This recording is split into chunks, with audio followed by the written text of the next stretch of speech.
Hi, welcome to Brainbox, a vlog series that is dedicated to startups. I'm Madden, an entrepreneur and an active follower on anything and everything about startups. I've been in the startup journey for past 8 years, starting my own software development company and currently working on a SaaS product that is due to launch in next couple of months. Ideas are very easy, implementation is hard. Having that courage to take the very first step to start is what really matters. I'm taking a new journey. In this journey, I'll be meeting founders, solo entrepreneurs from different industries and niche to get them to share their stories on their startup journey. Not only that, we will dig deep in to find about how did they come up with the idea on the startups, what did they do to take the first step on starting up the company, what challenges did they face, what failures did they have, more importantly, how did they manage their mental health when things were not going straight. By me sharing these founder stories with you, I believe that will provide you a nugget of wisdoms to you and to your team to find a new approach and a new way of working and navigate challenges and celebrate success. And more importantly, you get inspired to take the next step for your startup journey.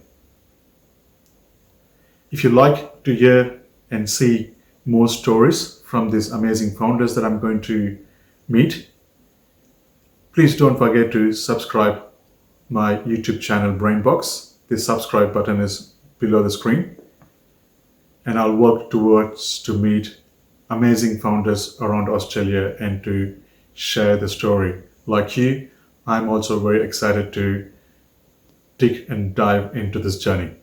Thank you.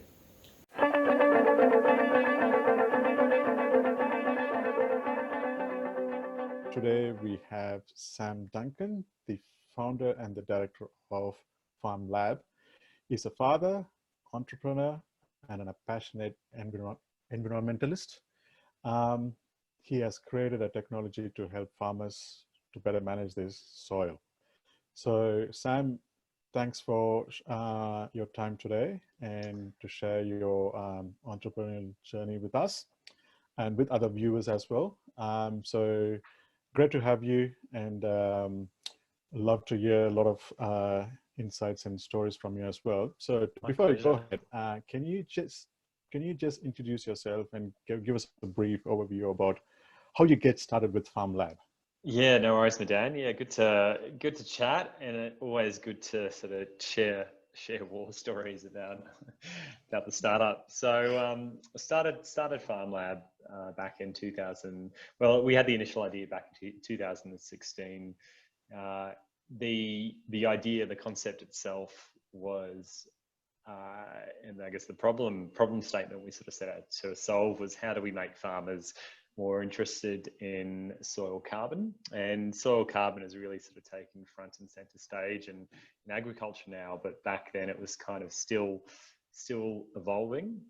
We looked at that problem really hard, and we thought about it really hard, and we looked at ways that we could encourage farmers to improve it, and reasons, and I guess bottlenecks behind why they weren't. And we came to the conclusion that, well, most farmers were doing soil sampling on an annual basis, or their agronomists were at least, and they were getting the data, but that data often had soil carbon results attached to it.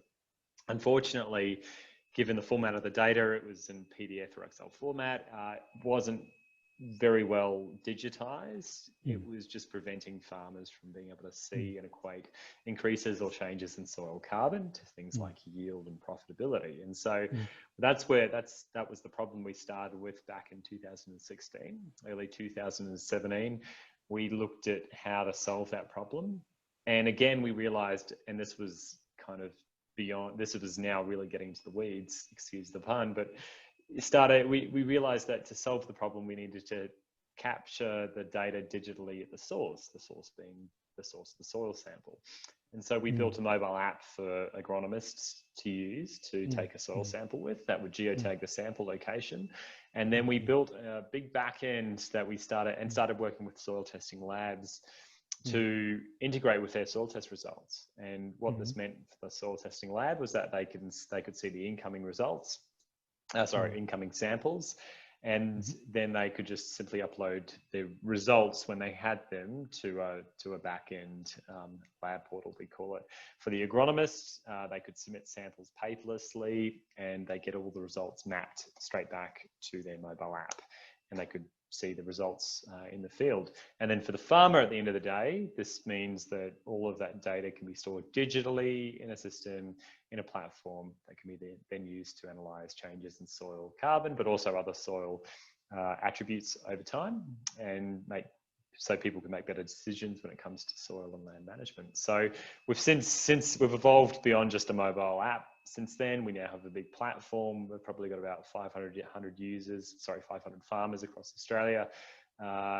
Brilliant. So we've used the platform in one way or another. We mainly work with consultants who then sort of share the results with farmers. We're doing a lot of work in soil carbon, especially at the moment. So yeah, it's been a journey. It's been fun. It's been difficult at the same time. Fantastic. 2016 and we're in 2021, so 5 years.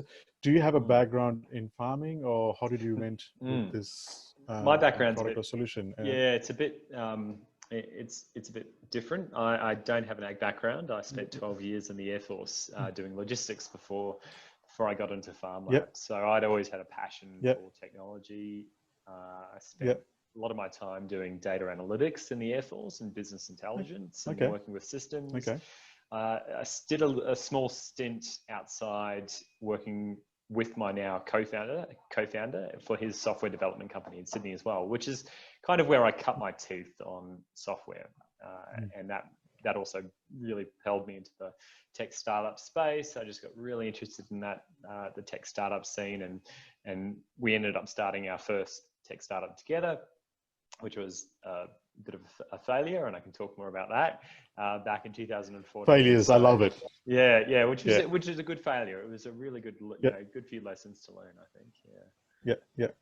Interesting. So you and so it is just you and your another founder. You just started this new startup. Shahryar is my co-founder. Right. Okay. Yep. And do you guys work very close to each other, or? Not physically. Physically, he's based down in Sydney, and I'm up here. But yeah, we talk almost every day. Awesome. Sure. And, awesome. Yeah. So welcome to the digital world. Like, so where doesn't mean that you have to be in the same location. That's right. So we can still make a very successful startups. That's brilliant. Now, tell me what is happening at FarmLab now. Where is it now? So we're 2021. So we're fundraising at the moment. We've sort of hit. We're at the stage. We were talking just before this about sort of profitability versus scalability. We want to really put our foot down on scale. There's a lot of potential around what we're doing to support soil carbon projects and to alleviate a lot of the bottlenecks we're seeing in the soil carbon space, and helping farmers sequester more carbon, provide credits, right? The challenge is to do that, you need funding. And so, it's been a balance for us of, all right, let's bootstrap to where we possibly can get to. And we've kind of got to the stage where we've realized that to really scale and take advantage of the opportunity, we need to take a bit of funding just to bolster up the team. And part of this, Madan, has got to do with the software can be quite complex. For us, we find our users, we spend probably 10 hours or so in just onboarding a user, getting them trained up, getting them educated. We give them a lot of that is guidance and support for the first project, which we run through the platform for free. Because it is, essentially what we provide is kind of like an enterprise resource planning system or a project management system for carbon consultants. So it does a lot. There's a lot of capability in it.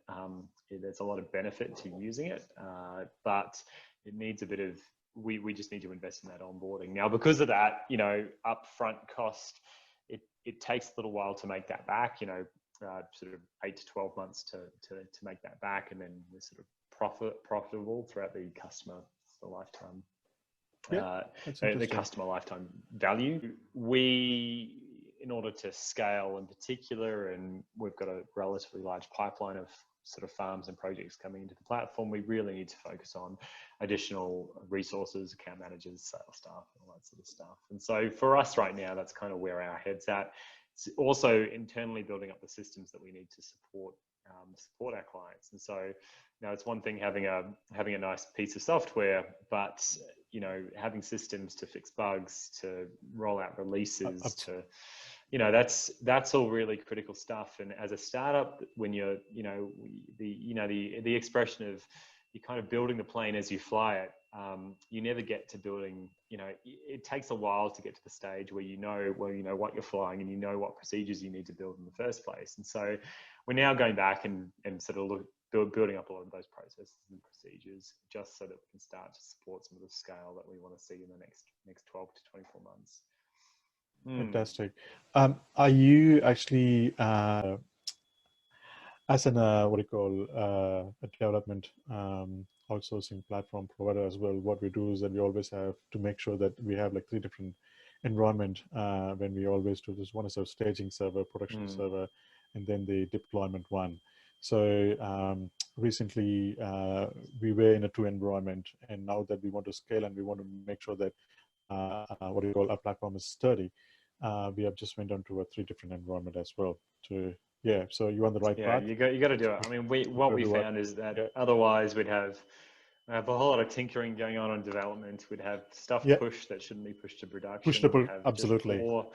Poor discipline sort of when it came to pushing out our features and bug fixes. And so it gives you a bit more flexibility in that space. Absolutely. Fantastic.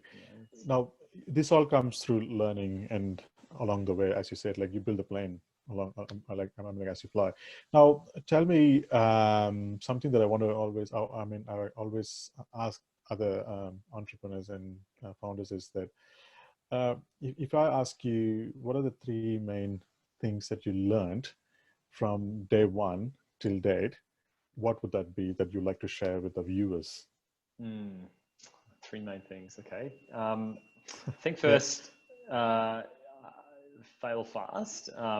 So I mentioned the failure of the first startup. Could have probably failed faster actually, but it's important to fail, and it's important to not spend time, you know, the classic lean startup thing, right? Like this is lean startup 101. You want to get an MVP out to market as quickly as possible, because that MVP is going to be crap.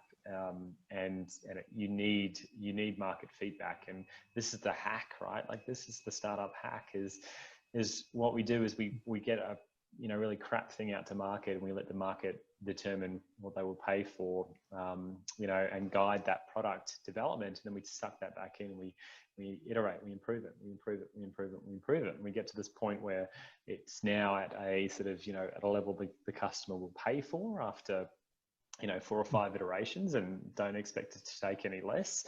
And then we kind of keep going around this continuous improvement cycle, right? And I think that's the first thing. So you can't be afraid to fail, and you can't sit there and try and get a perfect product to market on the first go, because you will, like you can spend, you know, 2 years in the garage and get a product out to market. The issue is it'll be perfect in your mind, and then it's not going to be perfect. You know, it's not going to be perfect product market fit. And I'd say it's taken us, you know, even sort of 3-4 years to find our product market fit in terms of what we're doing. We're still evolving the product, and we're still, you know, following the market's demands, right? So I think point 1 is fail fast, and you know, because that's what's going to make a good startup. I think point 2, I was just saying this, I shared a post today on LinkedIn. I think celebrate the small successes, because you never know. There's no point in startup land. I mean, you want to have big goals, you want to have big, hairy, audacious goals, and absolutely achieve them. But you have to enjoy the journey along the way, because for startups, those you know, certainly in our experience, like those goals are there, but they're fleeting, and it's more about, you know, getting to these goals and the impact that you have. Like, you know, not every startup's going to be a unicorn out there, Madan, and I think that's really important. So you know, in doing what you're trying to do, keep in mind that success isn't just about getting to, you know, unicorn status. You know, you need to kind of ground yourself and that, all right, you know, success for us, for example, is educating people. It's helping people better understand, you know, soil carbon and just soil management strategies and practices. And if we can do that, if we're not around tomorrow, I'll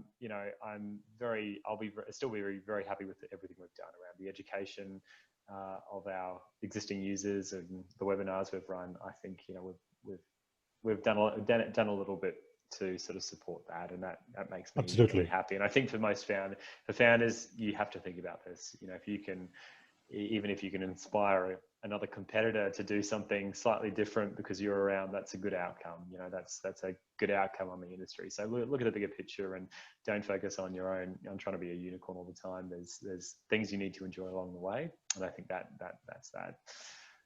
And thirdly, I think it's don't, you know, your startup is not your entire life. Like, you're a person outside of your startup. And so, and this is tough. And especially, you know, something I do struggle with sometimes is that, you know, you are not your startup and your startup is not you.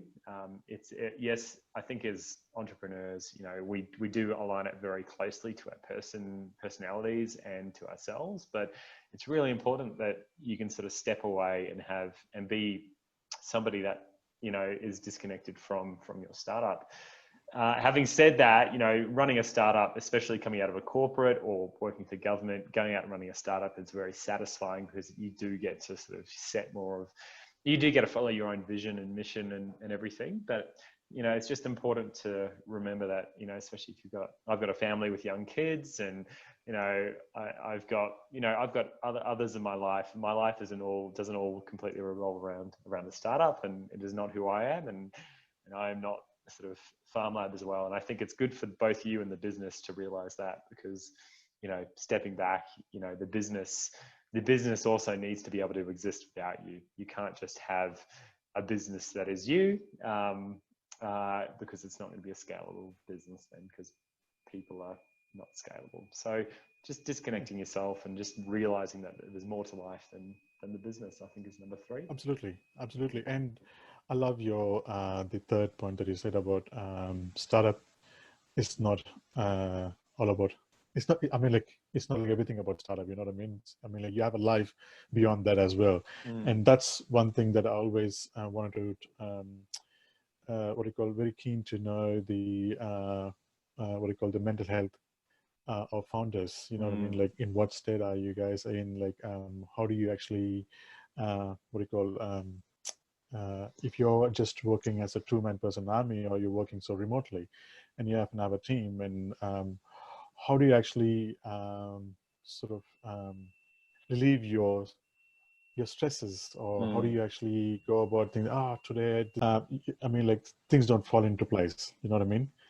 You have to wait for it, and you have to be patient, and that's the main thing that a lot of startups, especially founders that work remotely and work alone, or if you're working on your own, the mental health is the biggest thing. So you have to look after yourself to make sure that you actually try and follow your vision. So it's not just about, you know, that also has repercussions on the business as well, right? I mean, if you look after yourself, your business is probably, you know, and you're a sole founder initially, your business is tied directly to you. And if you're stressed out, then your business is probably going to be impacted as well. You know, your customers will see that. You'll make mistakes. Everyone will see that. It's super critical. Yeah. Absolutely. That's great. Look, fantastic insight, and thanks for sharing this one thing. Now, just add on to that. If I ask you that these are the mistakes that I made in my entrepreneurial journey, and I think I won't do this back again if I had a chance, what would that be?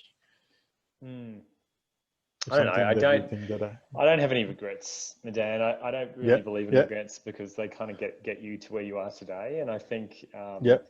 and that, I mean, that's easy to say when, when you're in a good spot. Yeah. But I think I'm naturally an optimistic person. So I think, even the mistakes that I've made, I've learned from or taken something out of it. So, I wouldn't say that I have regrets. Some of the mistakes that I made previously and in other startups is, probably getting into it, bringing on team members that weren't buying into the mission and vision or coming in for the wrong reason, and losing momentum with the idea in particular. With my first startup, it was focused on, we were trying to build a logbook for truck drivers, Australian truck drivers, to Mm-hmm. clock on and clock Mm-hmm. off and record their Mm-hmm. hours and tell them when there's a whole bunch of complex things around when you need to take a break and all that sort of stuff. And so we built this mobile app for truck drivers to do that. The industry regulations weren't actually allowing us weren't allowing people in the sector to use electronic logbooks at the time. So it was, pushing this uphill for quite a while. And then, I kind of, the team we weren't really sort of gelling and heading the same direction. I got a bit over it, and we ended up shutting it down in sort of 2015. And then I sort of took some time off to, went back to working full time for Air Force and realized that, if I was going to do something in the startup space, and I still had that, startup itch, the bug, it was going to be something I wanted to focus on for the rest of my life. And so it wasn't, so I had to have that experience to realize that. And then ultimately that led me into FarmLab. So I would say that's been, it was a mistake, but it was a necessary mistake. So it's just, it's definitely not a regret, because I don't think I'd be here had I not done that. Absolutely. Mistakes happen, and everything is a lesson, and that's how you move forward. That's great.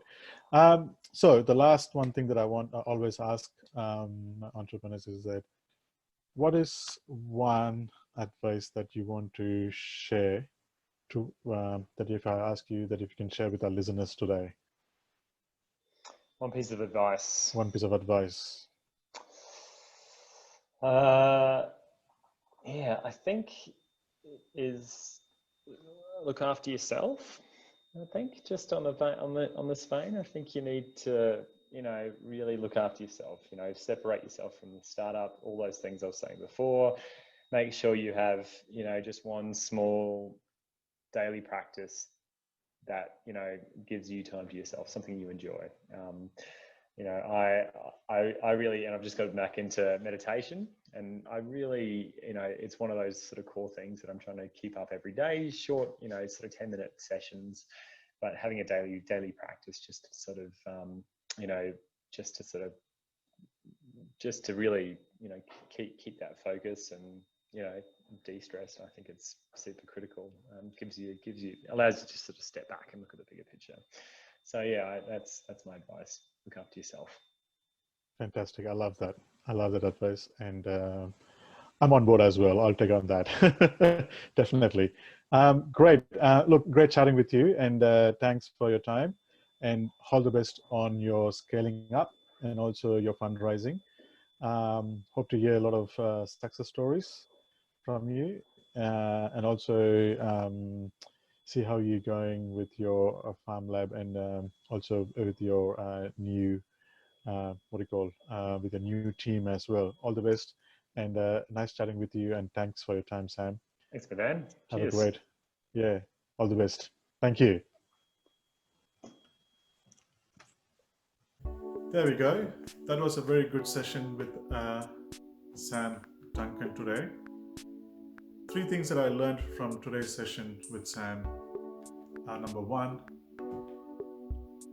don't be afraid to fail. Believe in your idea. Don't wait to be all perfectionist. Launch with one single feature or with a minimal idea. Test the market, and the market will let you know what it needs. Celebrate your success and enjoy the journey. You will get there.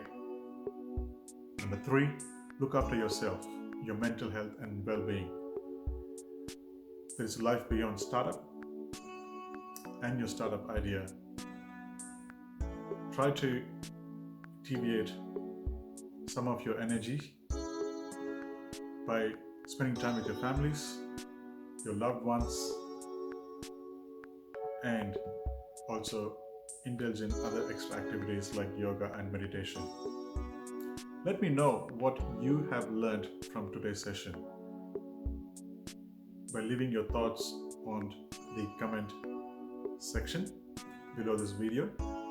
And also, I'll be great to hear from you, your feedback about this video and what you think about my interview. Until my next interview, all the best, have fun, look after yourself.